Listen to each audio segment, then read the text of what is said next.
Good afternoon and welcome to today's edition of The Buzz, the program that serves you daily juice on what's trending on social media. My name is Patience Belokafo. It's indeed a great pleasure to be here on the program this lovely afternoon. It's Monday the 25th of June 2018 and I'm here with my partner. Good afternoon, Alero. Good afternoon, Patience. How are you doing? I'm fine. Okay, it's a beautiful. Will I get to say Monday? It's a Monday. It's a Monday. And today's edition of The Buzz promises to be interesting, insightful, and also educative as usual, as we get to bring you authentic news as it breaks on social media. That's right. And we're not alone on the program this afternoon. We have a full table. Starting from my immediate right, we have constant Monday tonic, Mr. Ikem Okuhu, who is a public relations expert and is also a social commentator and a renowned businessman. Good afternoon, Mr. Okuhu. Good afternoon. It's my pleasure to be here. You seemed lost for a minute. I was lost because lots of trains of thoughts going through my mind. Business. Yes, not really business. Story around the band and the 1-year-old that drowned. Wow. Then the 86 people that Punch captured today that were slaughtered in Jos again puts a major dampener on the new week. Yes, that's true. So, that's true. Especially that Dibanj story, it hit me. It hit me below, you know, my comfort area. I'm still not receiving that news very well. Thank you, Mr. Cool, for joining us anyways. Also, we have our able honorable here. Yes, he's been declared so, even though the elections haven't taken place yet. He used to be the president of Brand Journalists Association of Nigeria. He still is. Outgoing. Outgoing. If that one does not favor him, we'll come back. Because he's looking towards a higher portfolio now. He's a renowned journalist, Mr. Godio Fose. Good afternoon, sir. Good afternoon. Thank you, sir, for coming. Also, he's becoming like a regular on the show too. He's the former president, Movie Association of Nollywood Co-Producers. And he's also a social commentator, Mr. Alex Enyeo. Good afternoon, sir. Good afternoon. Thank you for joining us. Okay.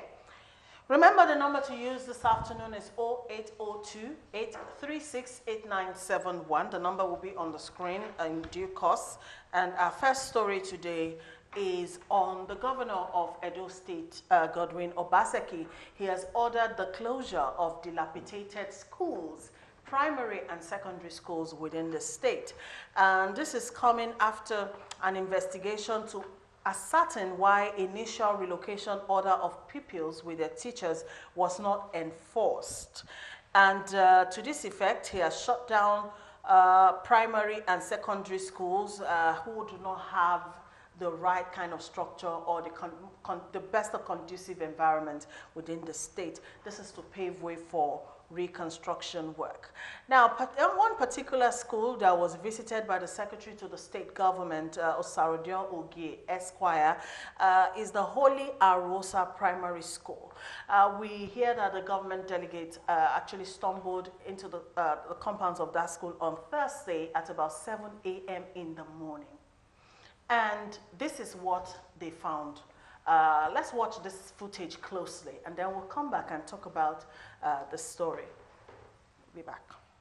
Ladies and gentlemen, this is Arosa Primary School in the heart of Benin, Apakpaba Road.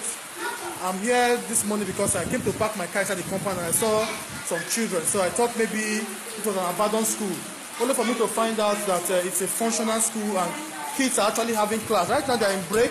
As you can see, it's raining, and this is a class where people are. This is a class where people are children are taking lecture. In the heart of Benin, this is a class where children are taking lectures. Something like this is not good. This is not good at all. The government has to come to the rescue of this school right now, because this is appalling. This is really, really appalling. Children are inside the rain. Children are inside the rain taking classes in this school. This is an embarrassment to us. This is an embarrassment to Nigeria. This is wrong. This is completely wrong. This is the school. I was shocked to find out that this is a school where children take classes. You know, that's a school where children take lectures. I mean, I'm short of words. I'm really, really short of words. I'm shocked. You know. Una dey break. One class. This one ready for the first. How do they take class for here? So you see, everywhere is raining and the kids have nowhere to even stay. So a lot of them are outside because they cannot even there's practically no roof over their head anymore. You know, and this is supposed to be a school. This is supposed to be a school. This is really, really shocking. You know, as long as the kids are outside, because the rain has driven them from their classes, there are no chairs, there are no tables, and practically there's no floor for them to sit down. You know, this is again, what's this school name again? Only Arosa Primary School. Only Arosa Primary School. Yes. Where is it located? Apapava Road in Benin. Yes. Okay. Wow. No, this. What about this class? Completely collapsed. This class collapsed. Yes, sir. Now, wow. So how do you manage to take classes? Your former class. What class are you? My sis. Yes. So how are you managing only that one class now? Primary 5 and primary 6.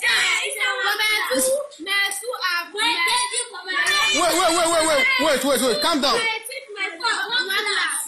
So rain the beat now. So rain is watching like this now. But are your own class?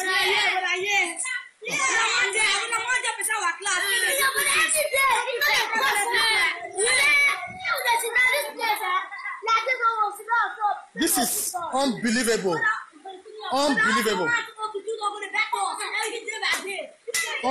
May I go check on other classes?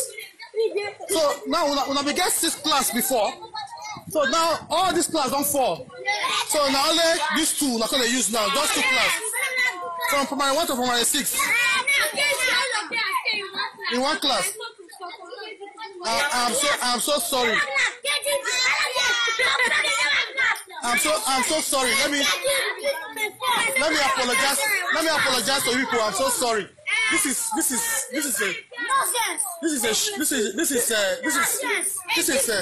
a disgrace. Seriously. This is. You see, this is a class where people are taking classes. Yeah? This is a class where people are taking classes. This is wrong. This is completely wrong.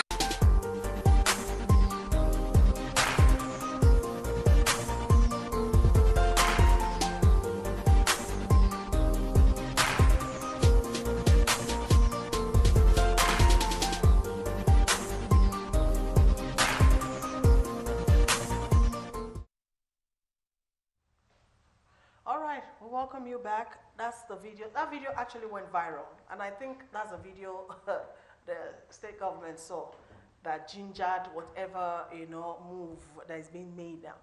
0802-836-8971 is a number to send an SMS to on the program. Mr. Ikem, let's react to this story. Unfortunately, our lot in Nigeria has become the one of every day reacting to one ugly incident or the other.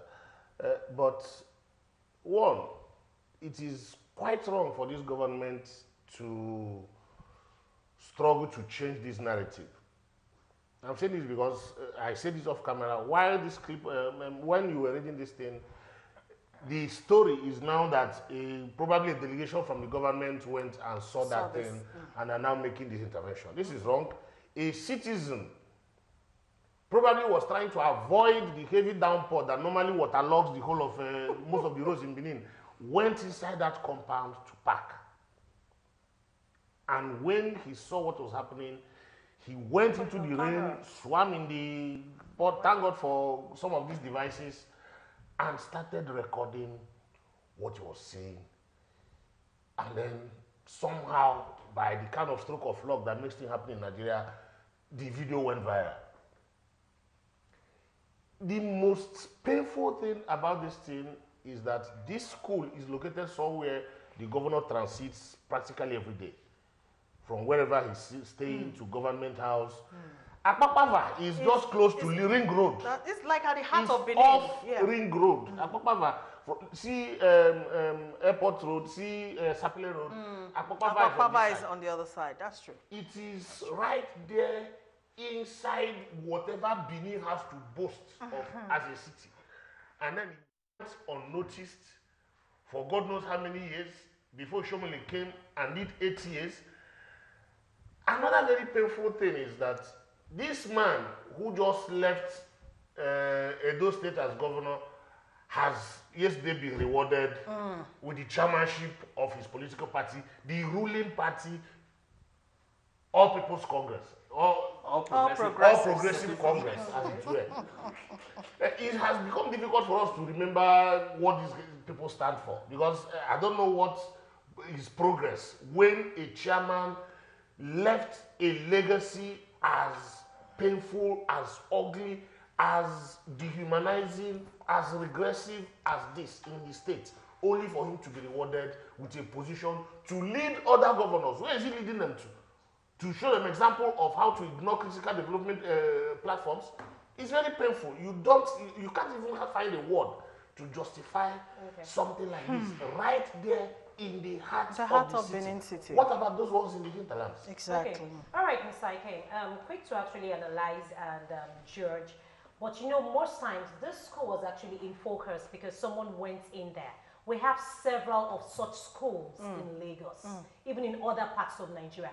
Must we get to wait till when someone picks up a phone and puts it on the internet, goes yeah, viral before we know what to do? Gets to do something about it. We are just reacting to this.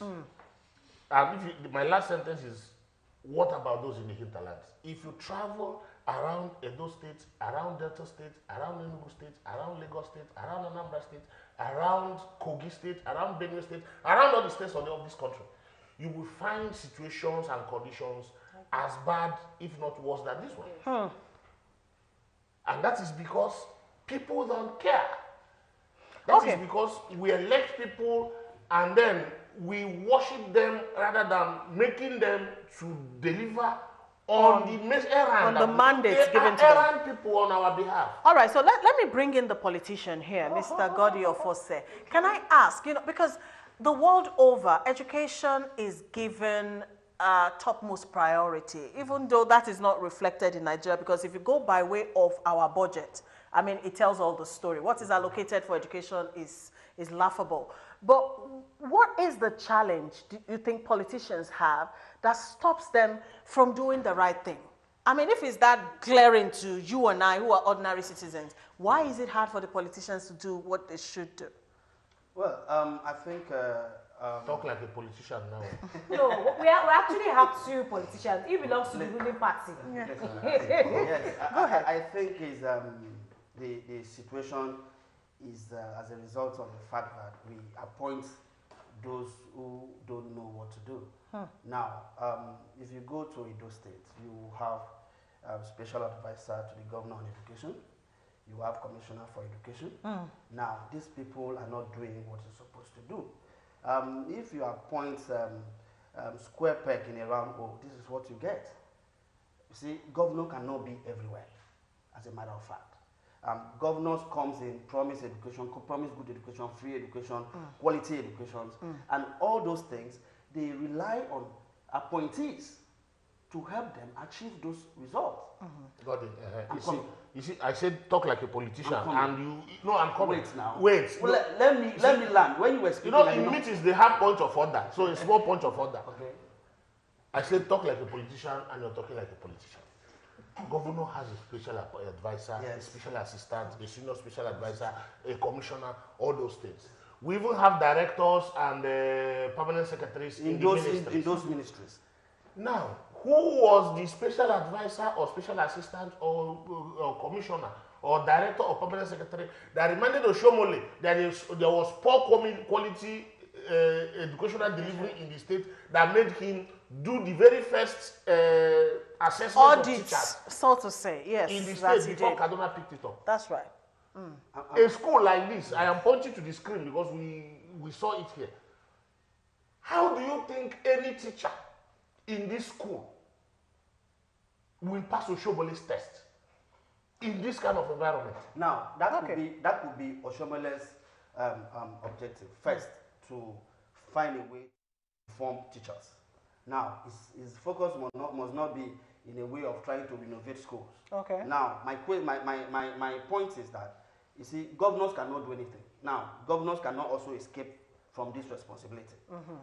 If you have a special advisor for education who knows his job, he would have pointed out to the governor, say, this is what is happening. Now, we have ordered schools to move from that place. And students are still in that school.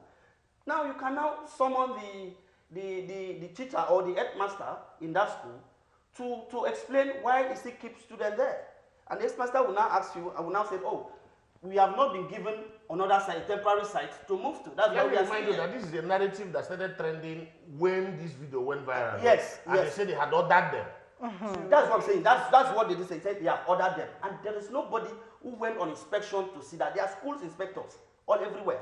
And now, like I said, governors may be moving. Governors are chief security officer, chief operating officer, chief executive officer of every state. It is also, we have to point a finger to the appointees that we have in government. They are just those who move with governor everywhere governors goes to. I mean, it be like that. No, it shouldn't be like that. It clearly shows that appointments are not made based on merits. That's what I'm saying. It's to reward people for, you know, Because the next time, you know, I started this by pointing out the killings in Jos yesterday. Yes. The next time, you are my friend. Yes. The next time I see you blame Buhari No, for the it's killing not about, I am saying, and not the commissioner of police. All right, gentlemen, let's not deviate from our topic. I said there that governor cannot exempt himself from the blame. Of course. Of course. However, government cannot move everywhere. Now, nobody's asking Buhari to resign. What everybody's saying is overhaul your security apparatus. Because nobody can ask Buhari to resign. Because obviously what we have on ground, they can still blame Oshomole. It's not working so far. Governor Obaseki for what is happening in let's bring Mr. Alex into this conversation. Now, this school has been, Holy Arosa, that's the name of the school, has been asked to relocate to Agbado Primary School, which is just a little bit better off than this one, because I schooled in Edo State, so I know what I'm talking about. And if we know the history of public schools in Nigeria as we have it today, overpopulation is one of the challenges they're dealing with. Now, for a primary school that's already overpopulated, you are adding more population. How does this solve the problem on ground?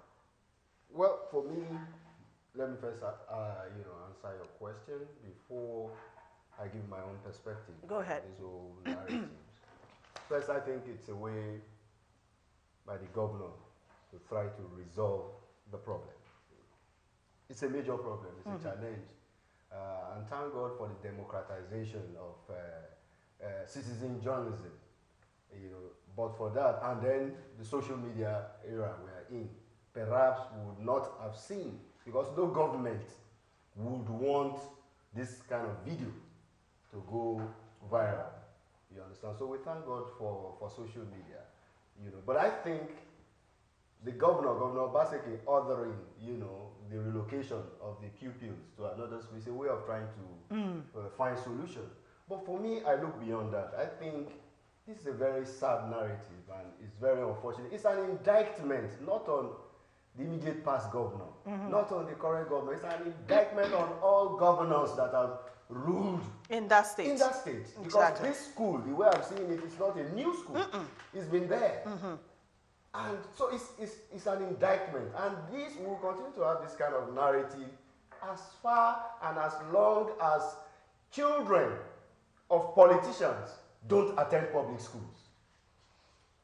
If they are children, direct children, or cousins, or, you know, nephews or nieces, family members are attending public school, they will focus attention there. But because their children attend expensive private schools, both in Nigeria and outside Nigeria, so they don't really bother. They don't know where, they don't wear the shoe, so they don't even know where it pinches. Well said. So I think that's a major problem. Perhaps we should begin to look at laws, you understand, to bar public office holders from, you know, putting their children in private school, whether locally or internationally. Okay, I think our viewers are also touched by this story because we're getting lots of feedback on this platform. This one says, please tell our government to stop spending trillions on unnecessary projects that won't have any impact on anyone. Only 20 million can save the education of millions of children, and they are there spending money on billions and trillions of naira on things that won't have any impact on us. All right, this other one says, this isn't an issue that came up yesterday or even last year.